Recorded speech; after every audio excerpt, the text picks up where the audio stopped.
Hello friends, welcome you all. आज हम vision IAS के 15th एंड 16th अगस्त वाले डेली करंट अफेयर्स डिस्कस करेंगे। Let's move to our first article. Tata Power solar bags 386 crore rupees battery storage system project at Leh. Leh आपको भी पता है लद्दाख रीजन में है और फिलहाल लद्दाख आपका एक सेपरेट यूटी है।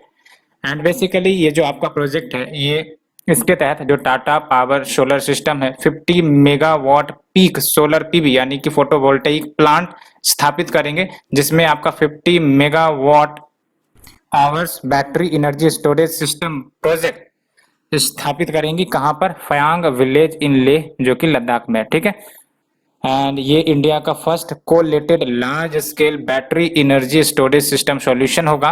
और जब हम बात करते हैं BESS, that is your battery energy storage system, तो ये वो डिवाइसेस होती हैं जो एनर्जी रिन्यूएबल से बनाई जाती हैं, जैसे सोलर हो गया, विंड हो गया, उसको स्टोर करता है और उसके बाद ये रिलीज करता है उन एनर्जी को when customers need the power most, है ना। तो पहले क्या होगा, एनर्जी स्टोर करी जाएंगी from the renewable one and उसके बाद जो स्टोर करी गई है उसको रिलीज की जाएंगी when the customers needed it. And जब हम बात करें लिथियम आयन बैटरीज, तो लिथियम आयन बैटरीज आपको भी पता है आपके मोबाइल फोन्स में, लैपटॉप डिवाइसेस सब में यूज करी जाती है। ये अभी फिलहाल डोमिनेंट स्टोरेज टेक्नोलॉजी है लार्ज स्केल प्लांट्स के लिए, जिसके मदद से जो आपका इलेक्ट्रिसिटी ग्रिड्स है उसको इंश्योर करता है कि reliable supply of renewable energy होते रहे। की grid energy system storage technologies क्या है? तो आप देख लो, बैटरीज हो गई, पम्प्ड हाइड्रो इलेक्ट्रिक स्टोरेज हो गई, कंप्रेस्ड एयर एनर्जी स्टोरेज हो गई, as well as thermal storage, hydrogen flywheels, ये सब कुछ की ग्रिड एनर्जी स्टोरेज टेक्नोलॉजी है जिसके माध्यम से एनर्जी को स्टोर किया जा सकता है। क्या बेनिफिट होता है BESS का? तो सबसे पहली बात तो यह कि इंडिया की जो एनर्जी नीड्स है उसको ये सिक्योर करेगा, अलोंग विथ इंपोर्ट बिल जो बैटरीज पर धर धर के लगाई जाती है, क्योंकि ज्यादातर लिथियम आयन बैटरीज को तो हम लोग इंपोर्ट करते हैं। तो जब ये स्टैब्लिश होगा तो कहीं ना कहीं हमारी जो इंपोर्ट बिल है एनर्जी जिसे हम इंपोर्ट करते हैं उसको कम करेगा, है ना, क्योंकि we are not energy independent, हम एनर्जी के लिए डिफरेंट नेशंस पर डिपेंडेंट रहते हैं। तो अगर ये एनर्जी जनरेशन होगा तो डेफिनेटली इंपोर्ट बिल कम होगी, खासकर फ्यूल को ही बात कर लो, एलोंग विथ क्लीन एनर्जी तो प्रमोट होंगी।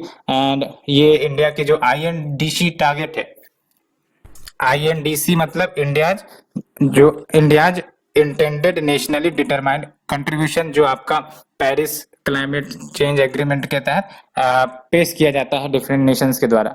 ठीक है, तो उसको भी ये फुलफिल करेगा। लेकिन कुछ चैलेंजेस भी है। क्या चैलेंजेस है? पहली बात तो ये कि financial viability of the project, कहने का मतलब ये सब प्रोजेक्ट काफी ज्यादा कॉस्टली होंगी, तो फाइनेंसेस भी चाहिए। टेक्नोलॉजिकल चैलेंजेस जैसे इंफ्रास्ट्रक्चर इश्यूज, आप लेह लद्दाख वाले रीजन को देख लो, है ना, फिजियोग्राफी देख लो, as well as land acquisition करने में दिक्कत हो सकती है, low mineral reserves for lithium cobalt, तो ये सब कुछ इश्यूज है। गवर्नमेंट ने national mission on transformative mobility and battery storage ये लॉन्च किया है to promote clean connected and shared sustainable and holistic mobility initiatives. So ये हमने आर्टिकल 1 डिस्कस किया। लेट्स मूव टू आर्टिकल 2 जो काफी ज्यादा न्यूज में है और काफी ज्यादा जो अफगानिस्तान है वो काफी ज्यादा इश्यू फेस कर रहा है, वहां के सिविलियंस को कितनी ज्यादा परेशानी हो रही है, बिकॉज नाउ तालिबान अब कंट्रोल ले चुका है काबुल का। और आप कुछ दिनों से वीडियोस जो देख रहे हो जिसमें सिविलियंस एरोप्लेन पर चढ़ के वो देश छोड़कर जाना चाह रहे हैं, कैसी स्थिति बन रही है वहां पर आप समझ सकते हो। ठीक है, तो उसी से रिलेटेड हमारा न्यूज भी आया है, क्योंकि ये गवर्न होगी आपकी इंटरनेशनल रिलेशन में। तो आप देख सकते हो तालिबान ने डिक्लेयर कर दिया है कि जो वॉर है अफगानिस्तान में ये खत्म हो चुकी है, बिकॉज इंसर्जेंट्स ने प्रेसिडेंशियल पैलेस जो काबुल में है उस पर कंट्रोल पा लिया है। एंड इन्होंने अपने प्लान्स भी बताए हैं कि जल्द ही वो new Islamic emirate of Afghanistan declare करने वाले हैं। और ये पहली बार होगा since there after 20 years ago, यानी कि 20 साल पहले ये बेसिकली इनको कंट्रोल कर लिया गया था। बिकॉज ये वेकअप कैसे हुए थे आपको पता है, 9/11 स्ट्राइक जब हुआ था, जो तालिबान फाइटर्स के द्वारा अटैक हुआ था 9/11, उसके बाद अमेरिका के एक्शन के बाद इनको शांत किया गया था, है ना। और उसके बाद उन्होंने पहली बार सीज कब किया था कैपिटल को, तो 1996 में, आपको भी पता है, ठीक है। एंड बात करते हैं कि अभी करंट अफगानिस्तान क्राइसिस जो देखने को मिल रही है उसके कारण क्या है। सबसे पहली कारण तो यही यूएस विथड्रॉल है ना। तालिबान ने मोमेंटम बनाना शुरू कर दिया जब यूनाइटेड नेशन का अनाउंसमेंट आया कि वो, यूनाइटेड नेशन नहीं, यूनाइटेड स्टेट्स का अनाउंसमेंट आया कि वो विथड्रॉ करने वाली है। और फिर आप देख सकते हो US military mission in Afghanistan, वो 31 अगस्त के बाद वो अफगानिस्तान की सरजमी को पूरा खाली कर देंगे। और यूएस की जो मिलिट्री इंगेजमेंट है अफगानिस्तान में वो strategic liability and futile investment बन चुका था यूएस के लिए। और इसके कारण कहीं ना कहीं, और साथ ही साथ ये भी देखा जाए तो कोई पॉजिटिव आउटकम नहीं आ रहे थे यूएस के सामने, कोई पॉलिटिकल या मिलिट्री डायनेमिक्स में सुधार नहीं आ रहा था। इसी के कारण यूएस ने ये डिसीजन लिया था कि आउट हो जाए।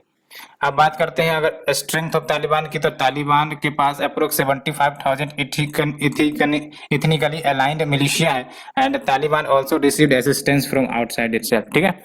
एंड डेमोक्रेटिक डेफिसिट तो देखने को मिलेगी ही। Administration in the country corruption और डकैत से भरे पड़े थे। डेमोक्रेसी अब फिर से पैर नहीं पसार सकेंगे बिकॉज ये आपका तालिबानी कंट्रोल में आ चुका है।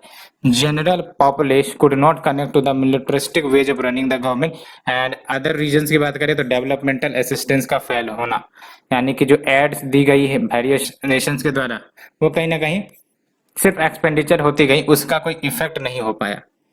तो आप देख सकते हो 9 जुलाई को क्या स्थिति थी कुछ, ये जो आप देख रहे हो तालिबान कंट्रोल 90 लोकेशंस पर, ये आपका तालिबान का कंट्रोल था। 141 लोकेशंस पर गवर्नमेंट का कंट्रोल था और 167 पर कंटेस्टेड यानी कि विरोधाभास वाली स्थिति थी। 15 अगस्त आते आते आप देख लो तालिबान का 345 लोकेशन पर कंट्रोल हो गया। 12 बस गवर्नमेंट के कंट्रोल में, अब तो गवर्नमेंट भी जा चुकी है, आपको ही पता है। और 41 आपका कंटेस्टेड है। तो आप समझ सकते हो लगभग ये कलर देख लो पूरा तालिबान के कंट्रोल में आ चुका है। तो ये काफी स्थितियां, बुरी स्थितियां बन रही हैं, ये आप देखो। So let's move. तो आपने इश्यू समझ लिया, कारण क्या रहा है, तो यूनाइटेड स्टेट्स का विथड्रॉल, दूसरा आपका तालिबान का जो स्ट्रेंथ है, उनका पॉलिटिकल विल कह सकते हो, है ना, उसने गवर्नमेंट को ही चैलेंज कर दिया। और गवर्नमेंट की अनपॉलिटिकल विल कह सकते हो कि उसने कहीं ना कहीं कंट्रोल करने में असमर्थ हो गए। Democracy deficit, failure of developmental assistance, तो ये सब कुछ इश्यू रही। Next is your to accelerate export growth, government plans to set targets for foreign missions. तो देख लो commerce and industry ministry plan कर रही है कि वो कंट्री के जो वेरियस एम्बेसीज एंड कंसुलेट्स हैं ओवरसीज में, वो कंट्रीब्यूट करे towards reaching overall export targets. कितने का, $400 बिलियन का अभी फिलहाल करंट फिस्कल ईयर में है। और export targets are being disaggregated product wise, है ना। तो एक्सपोर्ट टारगेट अब प्रोडक्ट वाइज, कंट्री वाइज और रीजन वाइज प्रमोट किया जाएगा। यानी कि ऐसा नहीं होगा कि एक ही प्रोडक्ट को पूरे देश में, पूरे विश्व में प्रमोट किया जाए। जिस रीजन में वो ज्यादा फेमस है वहां पर वो प्रोडक्ट प्रचार प्रसार किया जाए, प्रमोट किया जाए, है ना। और जिस क्वालिटी का डिमांड है उस क्वालिटी का प्रोडक्ट प्रमोट किया जाए। तो ये सब कुछ इनिशिएटिव्स लिए जा रहे हैं ना। And currently almost half of India's exports ये 4 मेजर डेस्टिनेशंस पर ही जाते हैं। कहाँ कहाँ जाते हैं मेजर इंडियाज एक्सपोर्ट्स? यूएस में जाते हैं, चाइना में जाते हैं, यूएई में एंड हांगकांग में जाते हैं, है ना। तो इसका मतलब हमको मार्केट एक्सपेंड करने की जरूरत है। अबाउट 60% ऑफ द एक्सपोर्ट ये इंजीनियरिंग गुड्स से रिलेटेड है, gems and jewellery, petroleum and chemical products and pharmaceuticals, ठीक है। And overseas Indian missions have been asked to add 5 new export destination for Indian goods and 75 new products for export. अब बात करते हैं role of India's foreign mission. तो पहला है आपका इन्फॉर्म की बात करें तो इसके तहत स्टडी की जाएगी नीड्स एंड डिमांड्स जो किसी देश के कंट्री की होगी, है ना, and provide correct information on the overseas market. दूसरा है कनेक्ट, इसके तहत नए मार्केट डेस्टिनेशंस क्रिएट किए जाएंगे। कैसे? तो लोकल एक्सपोर्टर्स को कनेक्ट करके विद ओवरसीज बायर्स मार्केट्स। तीसरा है आपका इनकरेज, यानी कि इनकरेज करी जाएंगे, इंस्पायर करी जाएंगे बिजनेसेस को by forming diaspora groups for virtual summits helping in building brand India, है ना, क्योंकि brand plays an important role, क्योंकि मार्केटिंग वैसे ही होती है। पिछले साल ही फॉरेन मिनिस्ट्री ने website on economic diplomacy launch किया था to provide a vast repository of resources on economic opportunities and two-way economic engagement को भी facilitate किए गए थे। तो ये हमने डिस्कस किया कि क्या रोल हो सकते हैं इंडिया के फॉरेन मिशन का टू प्रमोट ग्रोथ, ये सब कुछ डिस्कस किया। और टॉप 4 मेजर डेस्टिनेशन आपको याद रखना है, US, China, UAE and Hong Kong, ठीक है, प्रीलिम्स के लिए। और एक्सपोर्ट टारगेट को और बढ़ाना चाह रहे हैं, ये भी आपको ध्यान देना है। और देख सकते हो इन्फॉर्म, कनेक्ट और इनकरेज, इन सब के बारे में हमने जान लिया है ना। इन्फॉर्म करो, कनेक्ट करो, और कनेक्ट मतलब मार्केट बढ़ाओ, मार्केट एक्सपेंड करो। इनकरेज मतलब जो आपके इंटरप्रेन्योर्स हैं, बिजनेसेस है, उन सबको इनकरेज किया जाए कि वो एक्सपोर्ट पर ज्यादा ध्यान दे, उस प्रकार की क्वालिटी बनाए प्रोडक्ट की। Let's move to the next one. 4 more sites of India added to the Ramsar list as wetlands of international importance. तो ये तो आपने न्यूज सुना ही होगा ऑलरेडी, और 2019 से लगातार देख रहे हो कुछ न कुछ एडिशन रामसार लिस्ट में इंडिया के वेटलैंड्स होते ही जा रहे हैं। तो ये काफी ज्यादा इंपॉर्टेंट होने वाले हैं, है ना। तो हम देखेंगे कि कौन कौन से वेटलैंड्स ऐड हुए हैं और इसके लोकेशन क्या है। तो आप देख सकते हो 4 न्यू साइट्स, 2 गुजरात से एंड 2 हरियाणा से ऐड हो चुके हैं। अब total number of Ramsar sites जो वेटलैंड ऑफ इंटरनेशनल इंपॉर्टेंस है भारत में, अब 46 हो गई है, ये नंबर याद रख सकते हो। और ये टोटल कितना एरिया कवर करती है, 1,83,322 hectares of area. New wetland कौन कौन से ऐड हुए देख सकते हो, 1 2 3 4। तो सुल्तानपुर नेशनल पार्क, ये गुरुग्राम में है। गुरुग्राम आपको पता है हरियाणा का पार्ट है। एंड ये डिस्कवर करी गई British ornithologist Peter Michael Jackson के द्वारा। एंड इसमें more than 220 species of resident winter migratory and local migratory water birds रहते हैं। एंड थ्रेटेंड स्पीसीज यहाँ कौन कौन से हैं, तो क्रिटिकली इंडेंजर्ड सोशिएबल लॉपिंग, याद रखना है, क्रिटिकली इंडेंजर्ड सोशिएबल लॉपिंग, और ये बर्ड है। एंड इंडेंजर्ड इजिप्शियन वल्चर, ये ठीक है, याद रखना है। तो लोकेशन याद रखना है, सुल्तानपुर नेशनल पार्क, गुरुग्राम, हरियाणा। और इंपॉर्टेंट बात ये याद रखना है, सोशियलेबल वो लॉपिंग जो कि बर्ड है, क्रिटिकली इंडेंजर्ड है, ठीक है। दूसरा है आपका Bhindawas wild life sanctuary Jhajhar, जो कि हरियाणा में, ठीक है। तो human made fresh water wetland है ये, जिसे 2009 में स्टैब्लिश करी गई थी, ठीक है। Human made fresh water wetland 2009 में स्टैब्लिश करी गई थी। जो थ्रेटेंड स्पीसीज है देख सकते हो आप, endangered Egyptian vulture, steppe eagle and black bellied tern, यहाँ पे ये रहते हैं। And over 250 bird species sanctuary का इस्तेमाल करती है throughout the year as resting and roosting site. अब बात करते हैं गुजरात के 2 वेटलैंड की। तो देख सकते हो Thol lake wildlife sanctuary Ahmedabad Gujarat में है। ये आपका ओल्ड इरिगेशन रिजर्वायर है जो बनाया गया था under the Maharaja of Baroda, Gaekwads भी कहते हैं, 1912 में। और ये सेंट्रल एशियन फ्लाईवे के अंतर्गत आता है। आपको पता है central Asian flyway is nothing but ये एक प्रकार से डेडिकेटेड रूट है जो फ्लाइंग बर्ड्स होती है, माइग्रेटरी बर्ड्स होती है, उनके लिए डिमार्केट करी जाती है ना। तो ये सेंट्रल एशियन फ्लाईवे के अंतर्गत आती है। और यहाँ पर जो आपको थ्रेटेंड वाटर बर्ड स्पीसीज मिलते हैं वो आप देख लो, critically endangered white rumped vulture, रट लेना है, white rumped vulture critically endangered है। सोशेबल लॉपिंग तो यहाँ मिलते ही मिलते हैं। एंड वल्नरेबल सारुस क्रेन, याद रखना ये सारुस क्रेन आपका वल्नरेबल है। एंड लेशर व्हाइट फ्रंटेड गूज, ये भी याद रखना, ठीक है। तो वल्नरेबल में 2 हो गए आपके यहाँ पर, sarus crane and lesser white fronted goose. And जो आपका व्हाइट रम्ड वल्चर है एंड सोशियलेबल लॉपिंग हमने डिस्कस किया था, क्रिटिकली इंडेंजर्ड है, ठीक है। तो ये याद रखनी है। Next we move to the Wadhwana wetland, Vadodara, ये भी गुजरात में है। तो वाधवाना सेंचुरी ओल्ड टैंक है, constructed by erstwhile king Gaekwad 1909 to 10, इस पीरियड में कंस्ट्रक्ट किया गया था, है ना। एंड ये टैंक का कैचमेंट एरिया देख लो 860 स्क्वायर किलोमीटर का है। And deriving it's water from which river, और सांग रिवर। और ये भी आपका सेंट्रल एशियन फ्लाईवे के अंतर्गत आती है। और इसमें जो थ्रेटेंड स्पीसीज या नियर थ्रेटेंड स्पीसीज है, जैसे आपका endangered Pallas's fish eagle, vulnerable आपका common pochard, and near threatened आपका कौन सा है, Dalmatian pelican and grey headed fish eagle, है ना। तो ये सब कुछ स्पीसीज आपको यहाँ से मिल जाती है। बात करते हैं रामसर कन्वेंशन ऑन वेटलैंड की। तो ये आपका आईजी ट्रीटी यानी कि इंटर गवर्नमेंटल ट्रीटी है, अडॉप्ट करी गई थी Feb 2 1971 में। रामसर जो कि एक साइट सिटी है ईरान में, ठीक है, वहां पर ये अडॉप्ट करी गई थी इंटर गवर्नमेंटल ट्रीटी, ठीक है। और जो रामसर कन्वेंशन ऑन वेटलैंड है ये डिफाइन करती है वेटलैंड को, एंड एरिया ऑफ मार्श यानी कि मार्शी वेटलैंड हो गया, या एरिया ऑफ फैन पीटलैंड, या फिर water where natural or artificial, permanent or temporary, with water that is static हो सकती है वाटर, या फिर फ्लोइंग हो सकती है, फ्रेश हो सकती है, ब्रैकिश हो सकती है, साल्टी हो सकती है, including the areas of marine water the depth of which at low tide does not exceed the 6 metre. ये फैक्ट याद रखना है, ठीक है। Including areas of marine water, जिसका जो डेप्थ होने वाला है एट द लो टाइड वो 6 मीटर से एक्सीड ना करे। डिफरेंट टाइप्स ऑफ वेटलैंड की बात करें तो मैराइन या coastal wetland, inland wetland and human made wetland हो सकते हैं ना। तो आपका कोस्टल हो गया, इनलैंड हो गया, इनलैंड यानी कि आपका इंटीरियर में है ना, and human made wetland.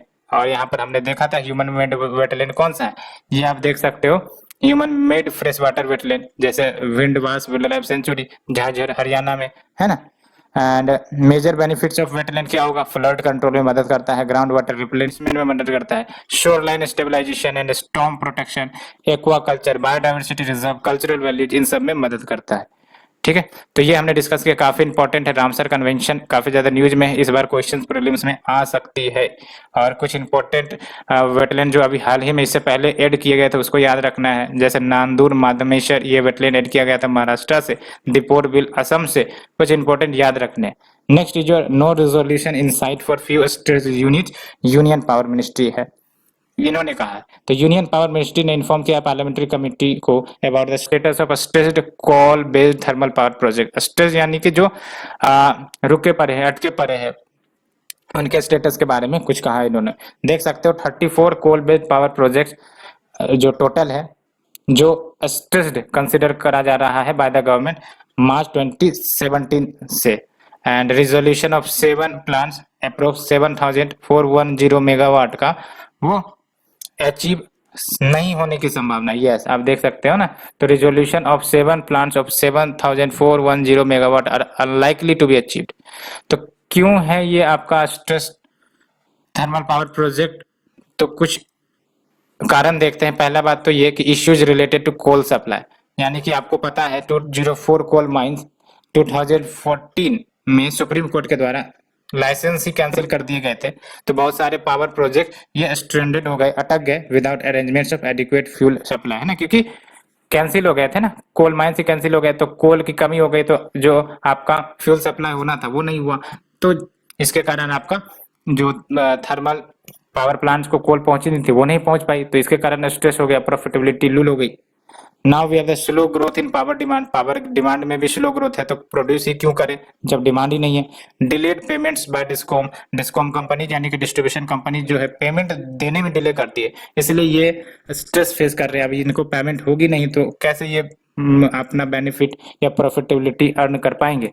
Regulatory and contractual disputes भी चलता है सर्टेन केसेस में due to the delay in approval of tariff petition and approval of additional tariff under change in law provision in PPA, that is power purchase agreement, projects unable to recover the cost generation। तो कहने का मतलब ये है कि regulatory and contractual disputes के कारण जो प्रोजेक्ट्स होते हैं वो अपने कोस्ट भी रिकवर नहीं कर पाते हैं। तो क्या स्टेप्स ली गई है, शक्ति इनिशिएटिव में या शक्ति पॉलिसी में अमेंडमेंट किया गया है। What is Shakti, scheme to harness and allocate Koyla transparently in India policy, so that इसके तहत क्या हुआ है, कोल लिंकेजेस की जाएंगी to the stressed plants and advisory to discoms not to cancel the PPAs. तो ये हमने डिस्कस किया। Let's move to the shorter news. Tapas training for augmenting productivity and services, ये initiative basically national institute of social defence, इसका है national institute of social defence. और याद रखना है this institute comes under ministry of social justice and empowerment, ministry of defence के अंतर्गत नहीं आती है, ministry of social justice and empowerment के तहत आती है। और ये एक्सेस प्रोवाइड करेंगी to the lectures by the subject experts and study material भी provide करी जाएंगी in a manner that it supplements physical classroom without compromising on the quality of teaching, है ना।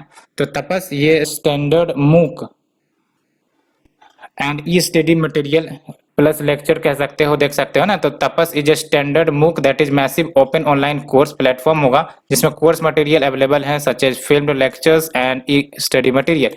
5 courses on drug abuse prevention, geriatric elderly care and management of dementia, transgender issues, social defense issues, ये सब free of cost available है। Next is Samvad, support advocacy and mental health intervention for children in vulnerable circumstances and diseases. तो second phase of Samvad programme ये launch कर दी गई on the eve of Independence Day, और first year के दौरान Samvad provided coping mechanism for children जो distress में है। कैसे? तो ट्रेनिंग प्रोवाइड करके close to 1 lakh stakeholders, जिसमें आपके चाइल्ड प्रोटेक्शन फंक्शनरीज होंगे, टेली काउंसलर्स होंगे, एजुकेटर्स, लॉ प्रोफेशनल्स, ये सब होंगे। संवाद की बात करें तो संवाद आपको रटने हैं national initiative and integrated resource है जो वर्क करती है child protection, mental health and psychological care provide करने में। ये आपका department of science and adolescent psychiatry, national institute of mental health and neuro science के अंतर्गत आती है, supported by ministry of women and child development. Greater educate stocks क्या है? तो इन्हें फर्स्ट बिहार ने डिसाइड किया है to tag greater adjutant storks with GPS tracker so that monitor किए जा सके इनके मूवमेंट को as a part of effort to conserve them. तो क्या है ये ग्रेटर एडजुटेंट स्टॉक? तो ये लॉन्ग नेक्ड लार्ज बर्ड है, रट लेना। Greater adjutant stork long necked large bird है, कंजर्वेशन स्टेटस इनका इंडेंजर्ड है आईयूसीएन में, and schedule 4 of Indian wildlife protection act में मेंशन है। भागलपुर का कड़वा दायरा फ्लड प्लेन्स, ये third most popular breeding centre है इसके लिए in the world, after Assam पहले नंबर पर, कंबोडिया दूसरे नंबर पर, तीसरे नंबर पर भागलपुर का Kadwa Diara flood plain. And they are considered mount of Vishnu, thus known as Garuda, इनको गरुड़ भी कहा जाता है। एंड दे हेल्प फार्मर्स, कैसे? By killing rats and other farm pest. Next is your hydrometeorological disaster. तो अकॉर्डिंग टू द डाटा जो home ministry ने provide किया है, नियरली 6,800 पीपल इन्होंने अपना जीवन खो दिया इन the country over the past 3 years because of hydrometeorological calamity. काफी इंपॉर्टेंट फैक्ट है ये। वेस्ट बंगाल में हाईएस्ट डेथ हुई है among all states. Hydrometeorological disaster की बात करें तो ये वो घटनाएं होती है जिसमें आपका एटमॉस्फेरिक हाइड्रोलॉजिकल या ओशियोनोग्राफिक नेचर के तहत लॉस ऑफ लाइवलीहुड होता है, loss of services, socio economic disruption होते हैं, एनवायरमेंटल डैमेज होते हैं। तो क्या टाइप है आपका हाइड्रोमेट्रोलॉजिकल डिजास्टर का? फ्लड हो सकती है, ड्राउट हो सकती है, साइक्लोन हो सकती है, avalanche, heat wave and cold wave, और इन सबों के कारण आपका कितना डेथ हुआ है? 6,800 पीपल का over the past 3 years. Next is your CSIR Aroma mission. तो CSIR का Aroma mission याद रखना, CSIR का ही है Aroma mission, जिसमें आपका transforming lives through science and technology webinar conduct की गई on the eve of 74th Independence Day, and ये लॉन्च करी गई CSIR के द्वारा 2016 में। And the mission aims to encourage farmers कि वो क्रॉप ग्रो करे which has aromatic medicinal properties like lavender, rosemary and lemongrass and medicinal plants जैसे अश्वगंधा। एंड मिशन के तहत जम्मू एंड कश्मीर को भी मदद मिली कि वो पर्पल रिवॉल्यूशन ऑफ इंडिया में कंट्रीब्यूट कर सकते हैं by taking a lead in the lavender cultivation in almost 20 districts of the UT. Next is your partition horrors remembrance day. ये आपको ही पता है, अभी गवर्नमेंट ने डिक्लेयर कर दिया है कि जो अगस्त 14 होगा उसको ऑब्जर्व किया जाएंगे पार्टीशन हॉरर्स रिमेम्बरेंस डे के रूप में, to commemorate the struggles and sacrifices of millions जो डिस्प्लेस हो गए थे, एज वेल एज जिन्होंने लॉस किया अपने लाइफ को ड्यूरिंग द पार्टीशन। और आपको ही पता है, based on Mountbatten June 3 plan, Mountbatten plan को जून 3 प्लान भी कहते हैं, on 18 July 1947 Indian independence act 1947 को मंजूरी मिल गई थी from the British parliament, royal assent मिल गया था, और उसके बाद से 2 इंडिपेंडेंट डोमिनियन स्टेटस वाले स्टेट बन गए, that is India and Pakistan. इसके कारण आपका माइग्रेशन हुआ मिलियंस ऑफ पीपल का, मेनी लूजिंग लाइफ और suffering the brutal tragedy. Next is your Navroz, Parsis new year कहलाते हैं ये नवरोज। तो नवरोज, नव मतलब न्यू होता है, रोज मतलब डे होता है ना। और Navroz celebrates the first day of the Zoroastrian calendar's first month, that is फरवरदीन।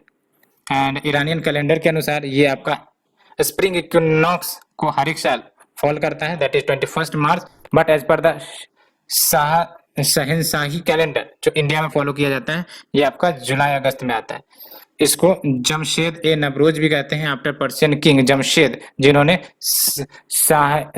शहनशाही calendar launch किया था।